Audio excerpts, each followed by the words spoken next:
All right, recording is on. Only topic so far is from Shilpa about bucket sync error repo.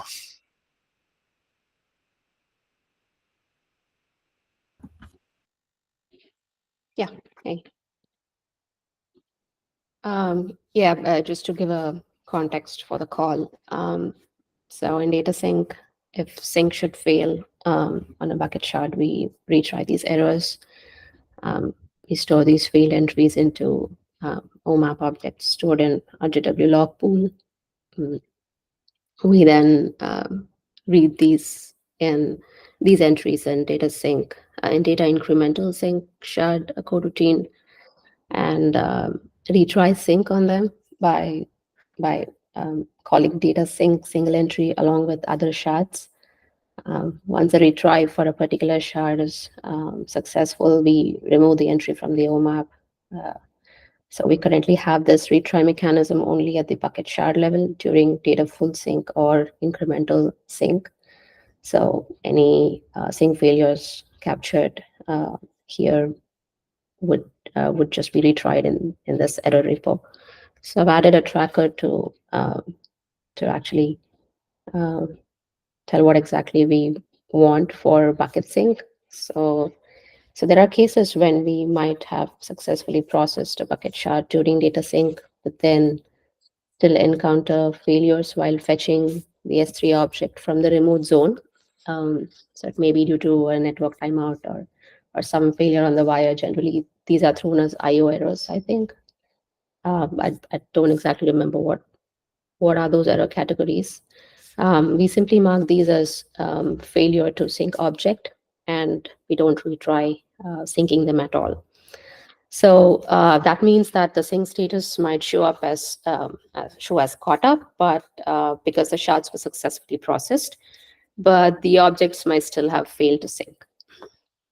So to address this, I think we might need something similar, like data sync error repo, to some kind of retry mechanism for syncing such failed objects.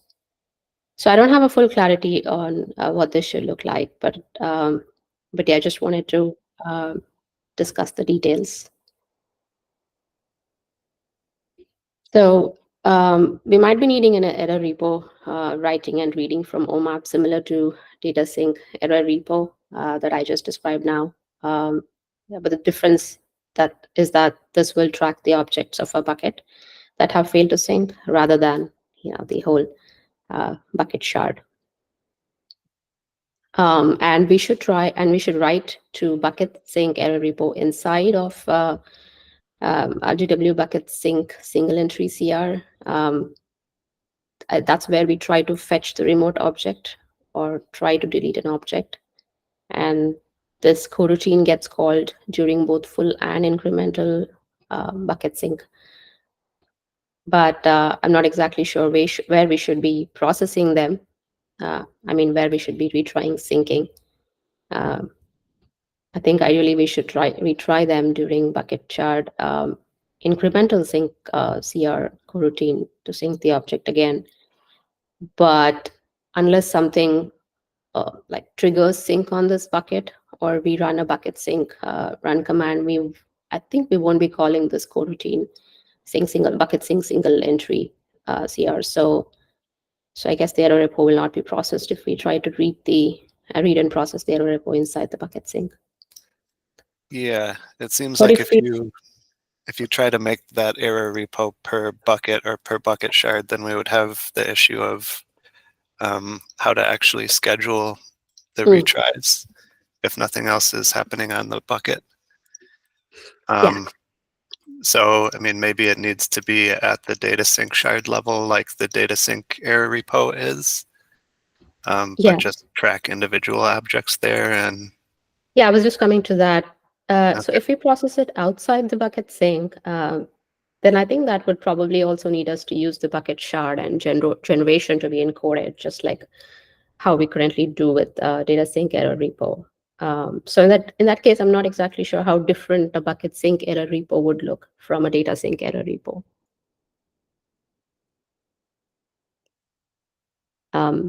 Right, because everything that happens above bucket sync, above RGW sync bucket CR would all be related to the bucket shards.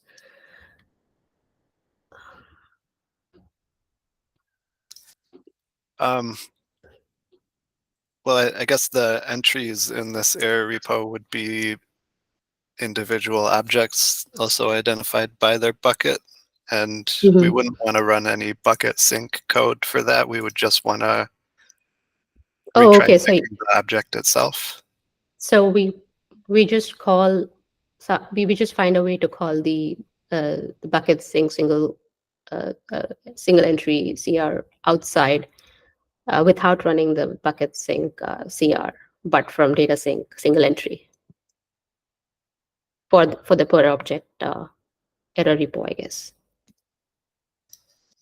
Yeah, that might be tricky. I imagine that the object sync has um, dependencies on bucket sync stuff, but if we can disentangle that, then that sounds right. Okay. Um,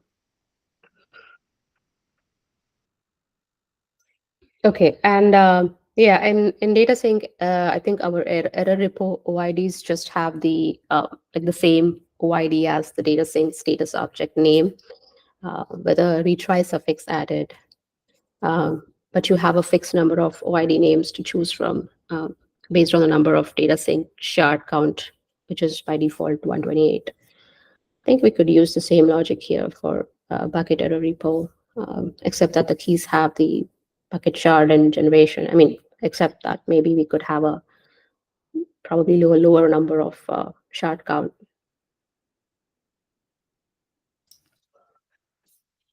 Yeah. Um, I don't think that it has to have the same dimensionality as the data log error repo. Mm-hmm. Um, any shard or thread should be able to do the object sync independently, but just in terms of actually processing error repo entries, I think it makes sense for the data sync shard coroutines to do that. And so keeping the same dimensionality would make that possible. Yeah. Okay. Does that make sense? Yeah. Yeah, it does. Um, right. I'm just thinking what else I wanted to cover.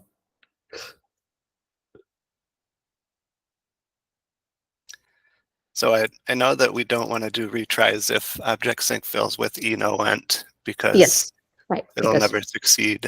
I wonder if there are other cases similar to that um, um. that would just get stuck in the repo Mm-hmm, and mm-hmm. get retried forever. Yeah. Right. I mean, enoint just means that that the object doesn't exist at all. So yeah, doesn't make sense to retry them, right? On the remote side. Um, and are there any issues related to um, the object size? So, I mean, if the object size is too large, then do we see any errors? Do we fail to sync such objects? Because I remember we spoke about a case earlier in chat. I was expecting Matt to be here. I don't see him. Well, there aren't like hard limits on size for get object, which is what sync uses. Um, Mm-hmm. but if there are network issues, then kind of the probability of a failure Mm, during a really large mm, download are more likely. okay.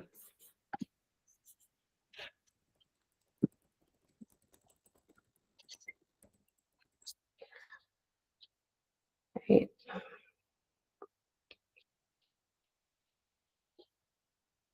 Yeah, I guess that's all. Probably I'll just write this up in the tracker and and put some more details in it. Sounds good.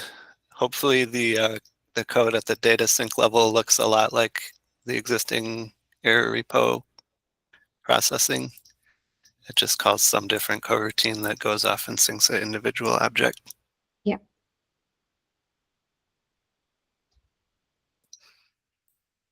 All right. Any other thoughts on this?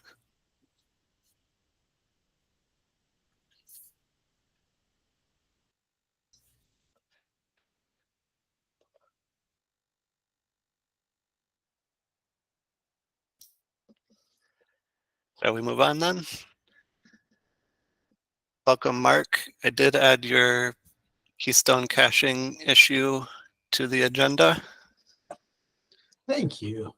And I suspect that your pointer to that tracker ticket is exactly right, because I think it's probably the same thing that Joao reported in the first place, is my guess. I don't have a whole lot of information yet. Just I was brought in to try to help unstick the log jam on it, apparently. So I'm still just even trying to learn exactly what's going on. So the gist of it is that apparently during multi-part uploads, a partner of ours is seeing their Keystone being DDoSed with requests such that it's actually causing Keystone to collapse and fall apart.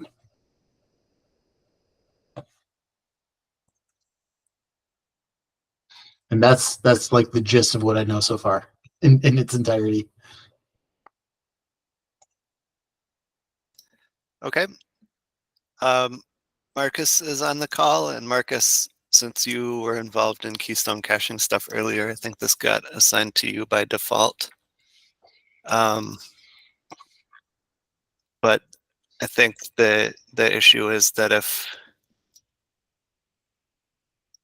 the Keystone cache misses, then several RGW requests might race, and we don't prevent that from happening, which I assumed was the right thing, but it does have this DDoS I think case. there should be locking in there. Maybe I'm missing something.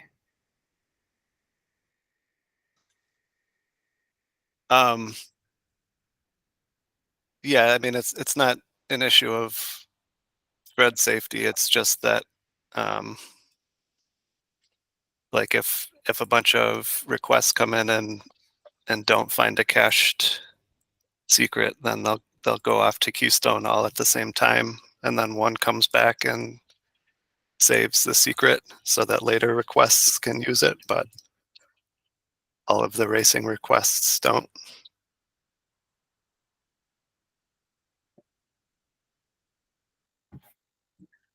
Yeah, I have to admit, I'm not entirely sure what's happening, but it sounds wrong.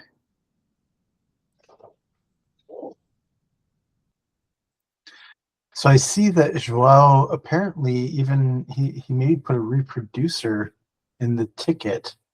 I don't know if that's useful or not, but does that Reproducers help? are always useful. Well, yeah, I was gonna say I don't know if it really reproduces it, but there's something here. So I don't know. Is that something we can? Can we test that easily? I've got upstream hardware I could try this on.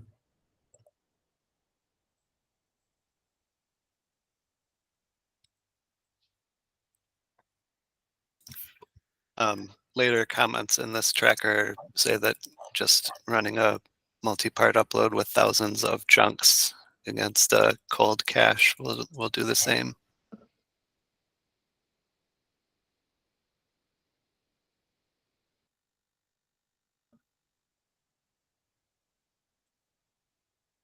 Does that Marcus?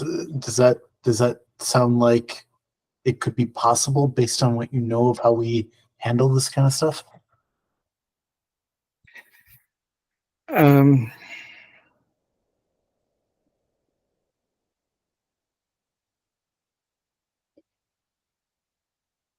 Well, I mean, since it's happening, it must be possible, but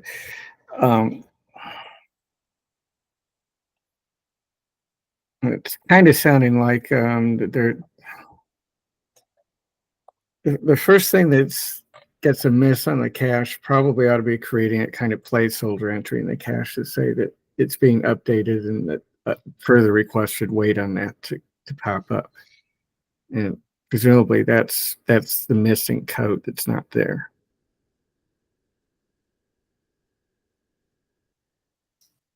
That makes sense.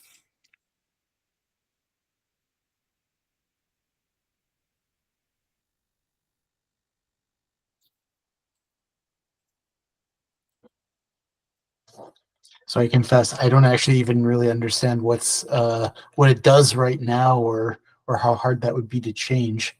Is it is it um is it something that, I mean, does it make sense given what code is there that this would be missing? Yeah, no, I think what the sort of the root of the issue is that probably all of the tools I was using to test things and a lot of other people are using probably actually only make one S3 request at a time.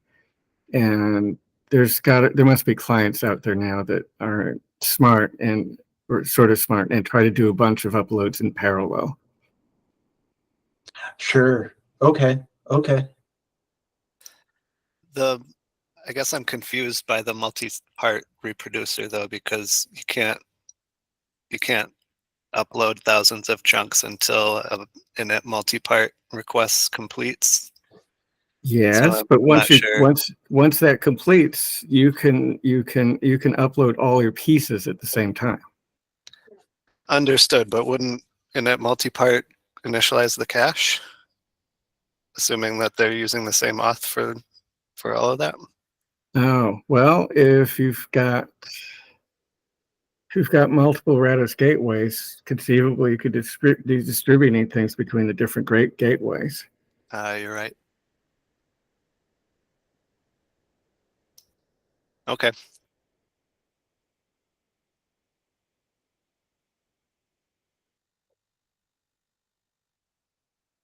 And there's nothing that stops you from starting a multi-part request, waiting a day, and then uploading the pieces, although that would be weird. Oh, so it could like fall out? I'm sorry? Oh, sorry. Are you saying that in between those steps the cache could you could be evicted? Well, if you wait a day, you'll certainly be evicted, yeah. Yeah, exactly, right? Like Or it could even be a day, or it could be an hour, or it could be 10 minutes, depending on how big the cache is, right? Yeah. RGW restart would blow the cache too.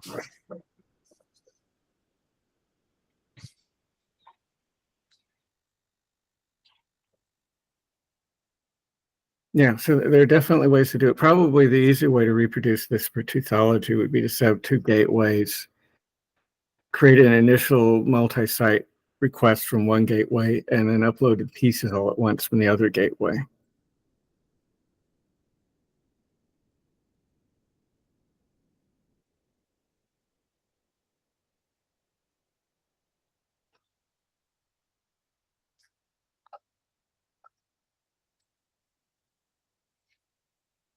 Although then you'd have to figure out how to define what the bad behavior, how to measure the bad behavior, and that would be interesting.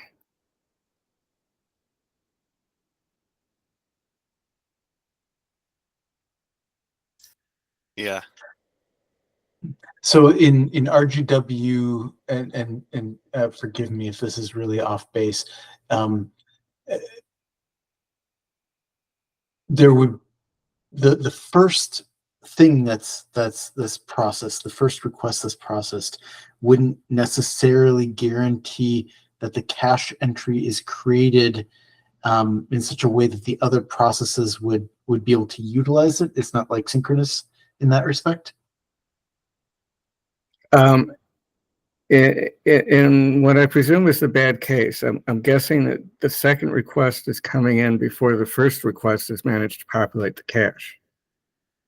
Yeah.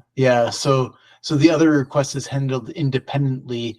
It does a cache lookup while the other one is in the process of being serviced, and therefore it also makes the keystone request because it doesn't see that yet existing. So Yeah, I think that's what's happening. yeah.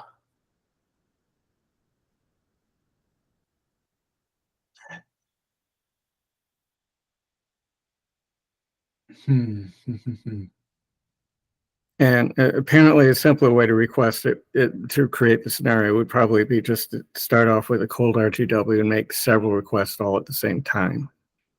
Yeah. So the where my mind wanders, which maybe isn't even a good direction, would be that something like you'd almost want to put like something into the cache saying that it's like somehow you want to delay these other things maybe until the cache is fulfilled. Maybe there's a better way to do it. I think the way to do it is you would be putting a placeholder entry in the cache that says that this matches a request, and if you see this entry, you should wait on this entry until it gets populated. Yeah, or first maybe for some duration, and if it's not fulfilled after some duration, you just proceed, something along these lines. I think you can assume it will get filled. I mean, yes, obviously I have to put something in there, but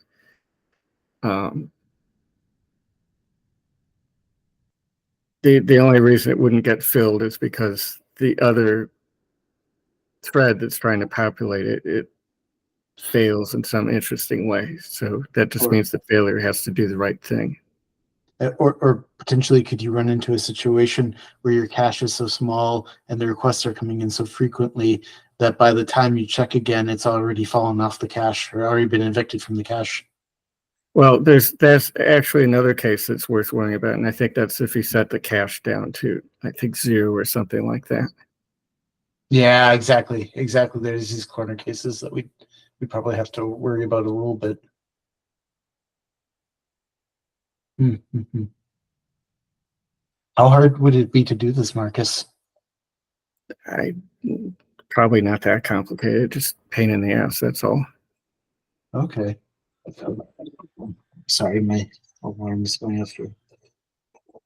No, I mean, it's just tedious to make sure that you enumerate, like you say, all the edge cases. Is this something that would be worth prioritizing for upstream? I know it's important to us. I don't know if this is something that you guys have run into, at IBM or not, but definitely we have at least one customer that's very vocal about this right now. It sounds like something we'd certainly like to see fixed.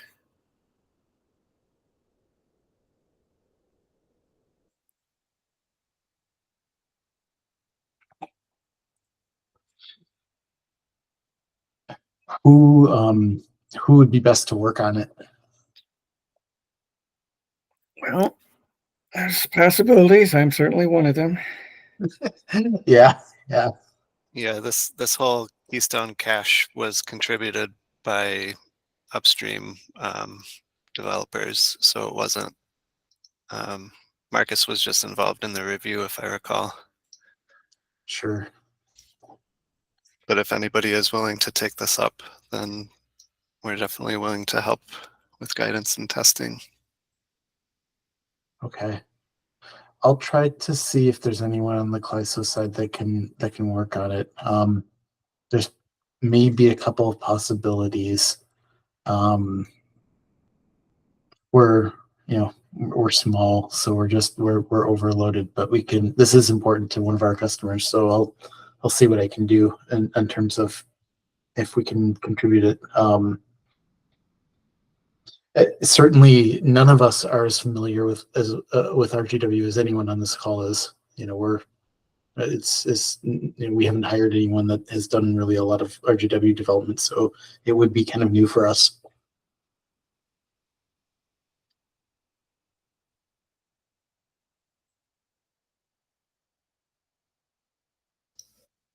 Okay, well, what I can do in the meantime is create a BZ so that this is at least on the radar for downstream products.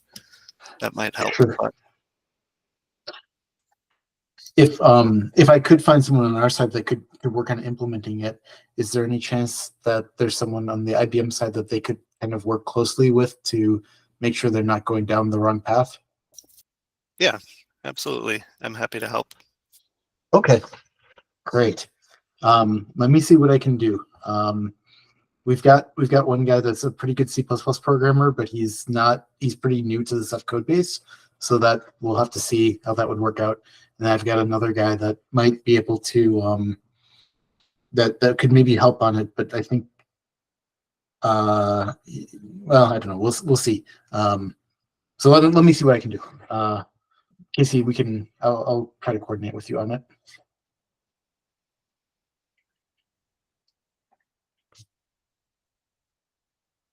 And Marcus, would you want to be involved too? Would that be Certainly keep me posted. Sure. okay? Okay. Yeah, let me go back to our team that's working on this then and see what I can do to get some collaboration going here. Thank you guys. Really appreciate it.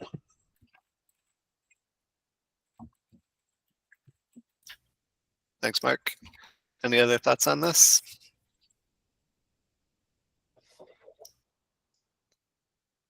All right, that's all on the agenda for today, but there's some stuff on the agenda for next week.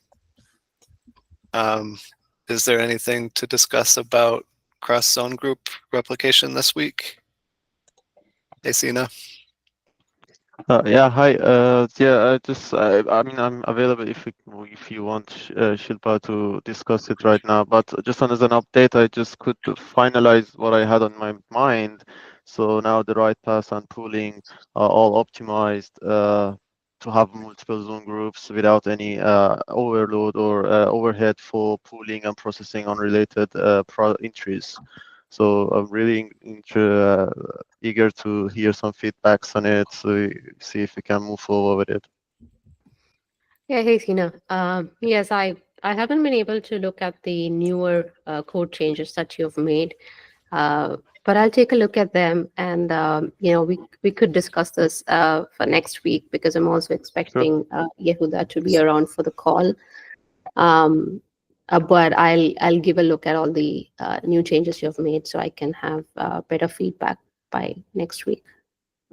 Sure. Thank you very much. Welcome. Okay. Any other topics for this week? I just have one topic for Marcus. Have you got a chance to take a look at the test cases I provided for the copy operation? Were they sufficient? Is there anything I can help more for covering the test cases so we can get it on QA or the Which thing are you talking about? copy up API operation for encrypted objects? I can probably find the PR quickly.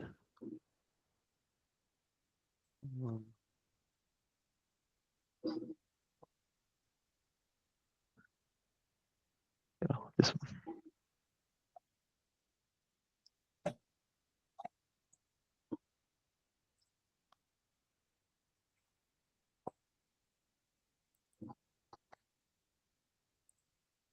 Oh, the copy object encryption stuff. Yes, I've got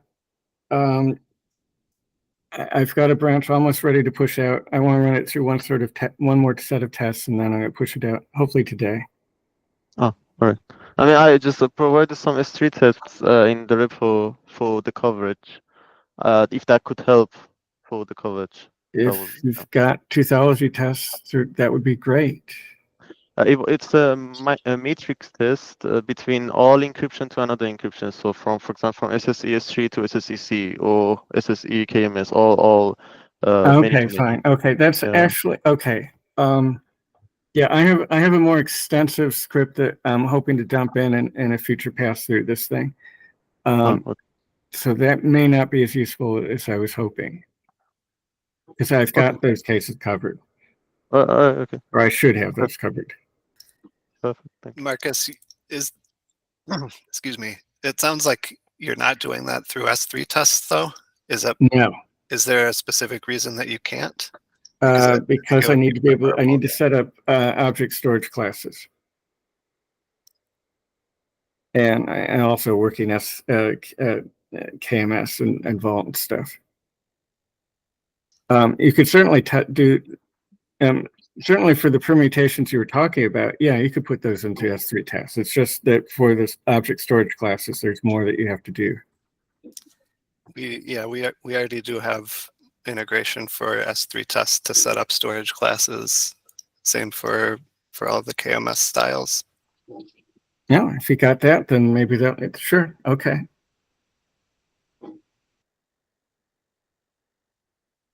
Yeah, so I can extend that to support multiple storage classes also.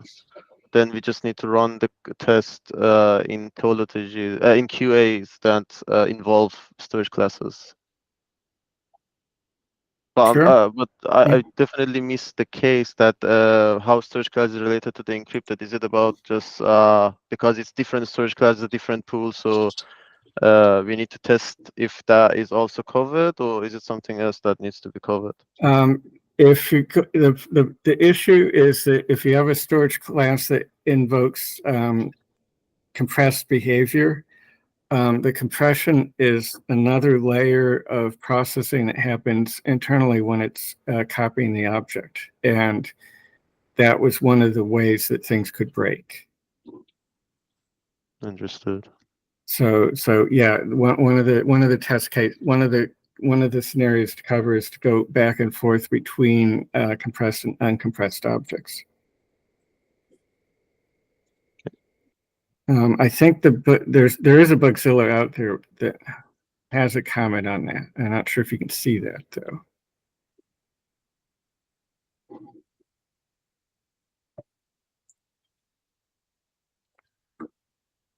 But yeah, no, there's a bunch of different permutations, and that's why I ended up writing a script to cover all of them. So probably what might be useful to you is if I try to make that script available early so that you can take a look at that.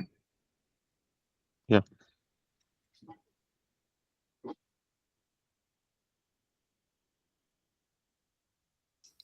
So when I update the PR, I'll put a pointer to the script also.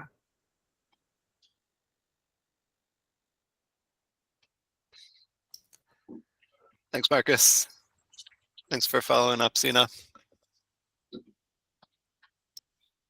Okay, last call.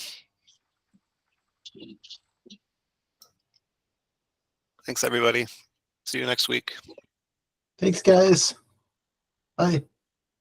Thanks. Bye.